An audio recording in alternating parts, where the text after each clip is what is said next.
Hello friends, welcome to my channel. आज हम लोग पुनः एक नए वीडियो के साथ सिंटेक्स का एक्सरसाइज नंबर 5 देखते हैं। इसमें करना क्या, सबसे पहले ये देखिए, fill in the blanks with one of the words given in the bracket against each sentence. अर्थात जो खाली जगह है इसमें भरना है, वो भी कहाँ से भरना है आप देख सकते हैं, इन द ब्रैकेट्स, ब्रैकेट में लिखा हुआ है, तो उसमें से चूज करके यहाँ पर एक तो सेलेक्ट करके भर देना है। चलिए हम देखते हैं, सेंटेंस के सेंस के हिसाब से हमको भरना है, ये भी ध्यान रहे। जो पहला इसमें दिया हुआ है, let go to the movie today.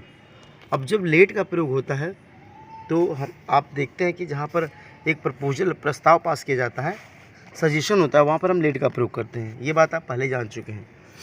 तो यहाँ अर्थ क्या निकल रहा है, आज हमें मूवी के लिए जाना चाहिए। तो हमें का सेंस निकलेगा। जब हमें का सेंस निकलेगा तो हम इसके लिए क्या करते हैं, अब यहाँ पर वी लगाते हैं कि अस लगाते हैं। यहाँ पर दिया हुआ है, आपको ढूंढना भी नहीं है, वी अस ही दिया हुआ है, इन दोनों में से कोई एक सेलेक्ट करना है। तो लेट के बाद हमेशा ध्यान दीजिएगा कि ऑब्जेक्ट का ही लिखा जाता है। क्या लिखा जाता है, ऑब्जेक्ट। तो वी तो लिखा नहीं जाएगा, इसका मतलब ऑब्जेक्ट आपके सामने अस बचा है और दिया भी है। तो आप यहाँ पर क्या करिए, अस का प्रयोग कर दीजिए, तो हो जाएगा let us go to the movie today. Clear, no doubts होना चाहिए आप लोगों को। दूसरा हम देखते हैं, आई नो द वोमैन, मैं उस औरत को जानता हूँ। चाइल्ड वाज हर्ट, हर्ट माने चोटी चले जाना, जिसका लड़का या जिसका बच्चा चोटिल हो गया। अब यहाँ पर ध्यान से आप समझेंगे कि जिसका के लिए यहाँ पर दिया हुआ है हु, हुम और हुज, तीन चीज़ें दिया हुआ है यहाँ पर देखिए, हु, हुज और हुम। तो यहाँ जिसका लड़का है, एक तरह से रिलेटिव, यहाँ तो एक तरह से क्या हो रहा है, पसेसिव केस है। तो इसके लिए हम क्या लगाएंगे, यहाँ पे हुम लगाएंगे, हु लगाएंगे या हुज लगाएंगे। तो हुम जब लगता है ऑब्जेक्टिव केस में, हु लगता है सब्जेक्टिव अर्थात नॉमिनेटिव केस में, और हुज का प्रयोग हम करते हैं पसेसिव केस में। तो जिसका लड़का, जैसे मैं कह दूँ मेरी कलम, माई पेन, उसी तरह उसका लड़का, जिसका लड़का। तो जिसका के लिए हम क्या लगते हैं, हुज का प्रयोग करते हैं। किसका हम प्रयोग करते हैं, हुज का। तो आई नो द वोमैन, मैं उस औरत को जानता हूँ जिसका लड़का चोटिल हो गया। समझ गए। तो यहाँ पर आप भर देंगे हुज, अर्थात आपका सही आंसर हो जाएगा हुज। आइए हम तीसरा देखते हैं, have you got in your pocket.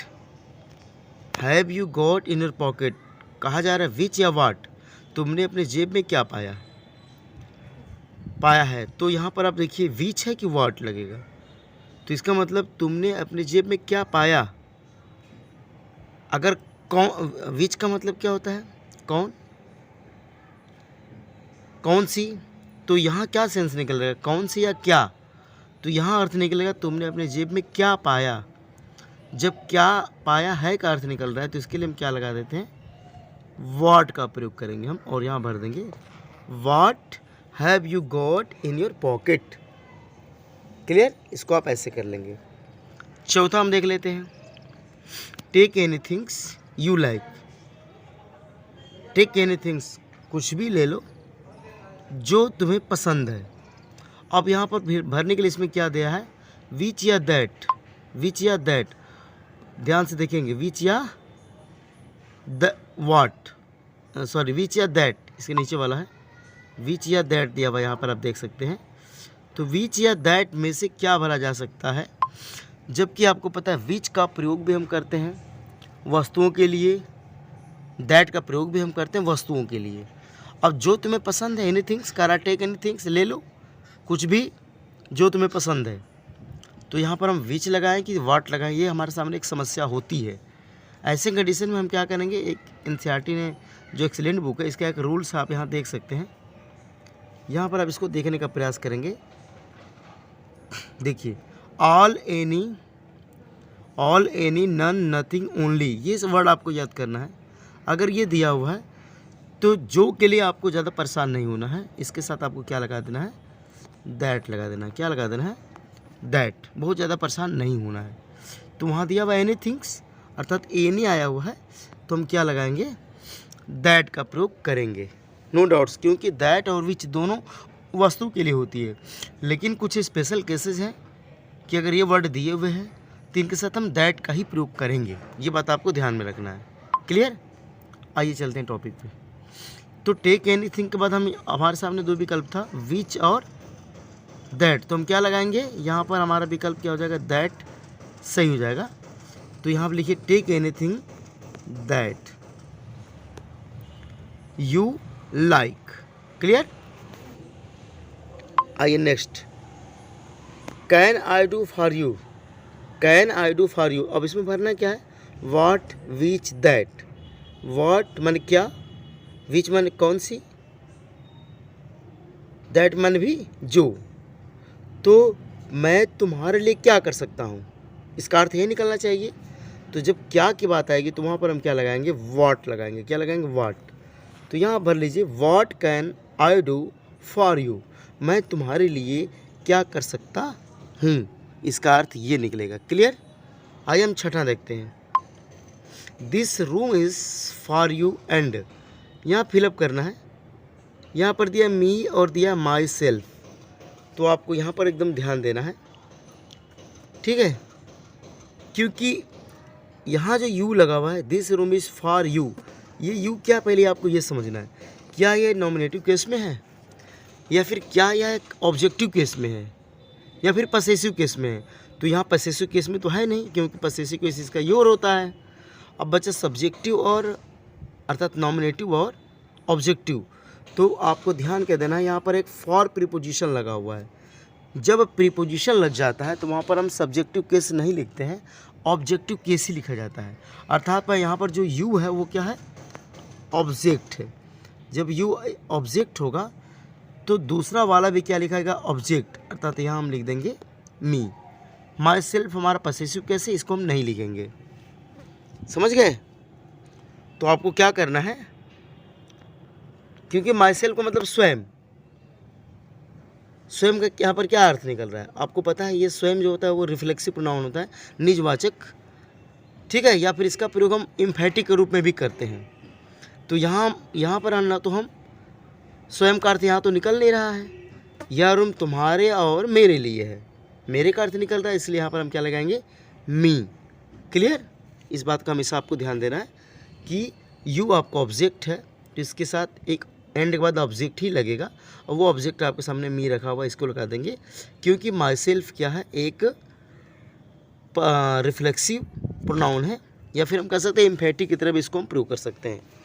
तो यहाँ पर हम मी का प्रयोग करेंगे, माई सेल्फ का प्रयोग हम नहीं करेंगे, ये बात समझ लीजिए। चलिए आगे देखते हैं हम लोग।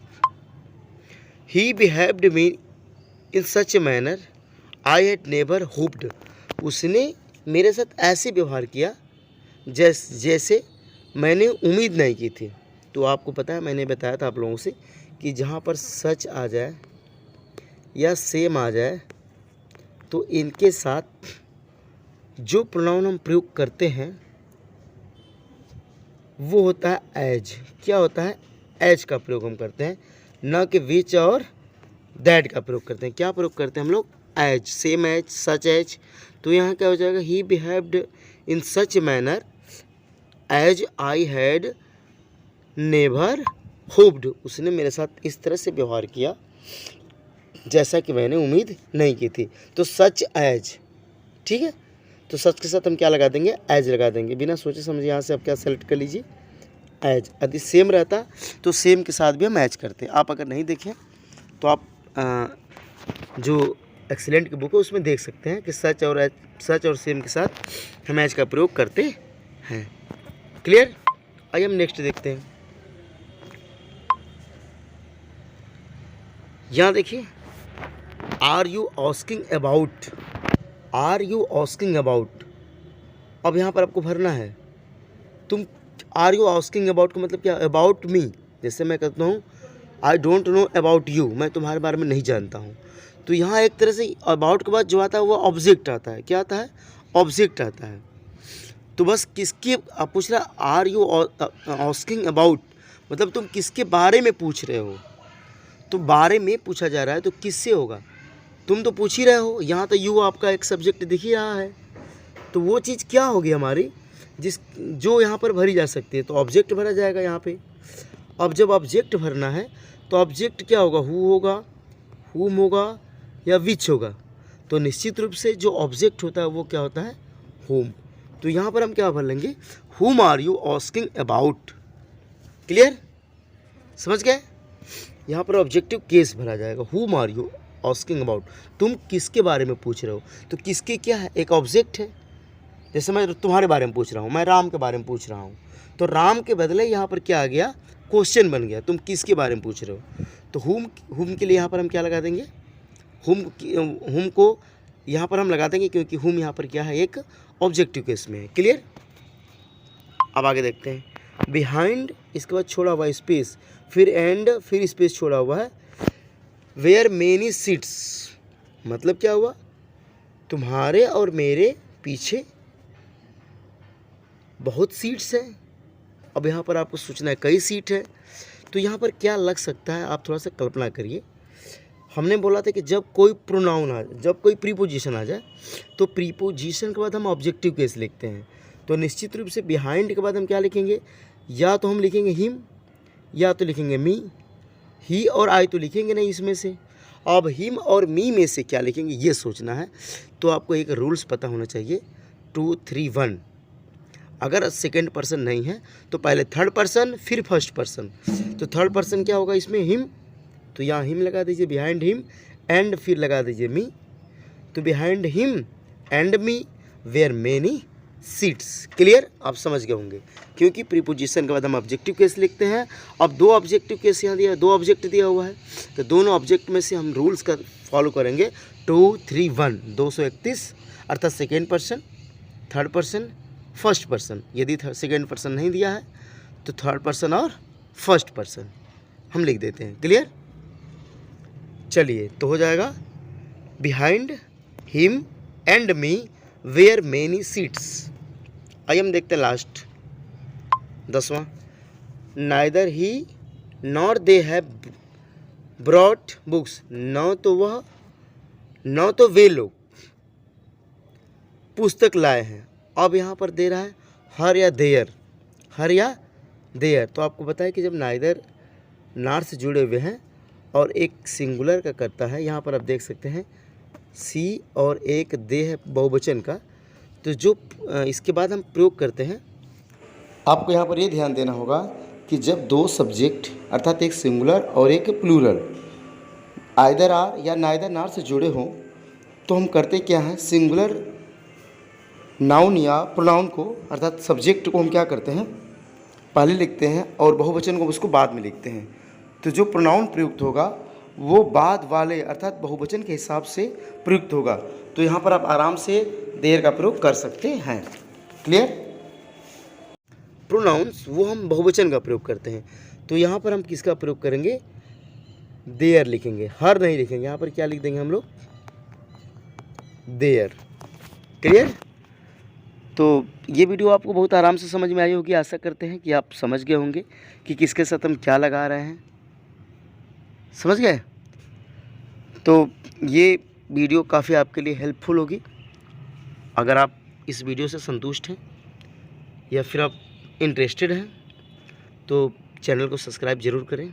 यदि आप चैनल पर नए हैं तो सब्सक्राइब करें, साथ साथ अपने मित्रों से भी शेयर करें ताकि वो लोग भी चैनल को सब्सक्राइब करें।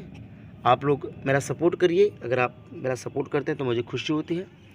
हम इस तरह की आपके लिए और आगे की जो एक्सरसाइज उसको भी अपलोड करेंगे ताकि आप लोग घर बैठे इस जो टीचिंग है इंग्लिश की, इस टीचिंग का या सारी एक्सरसाइज का बहुत ही ईजिली लाभ ले सके।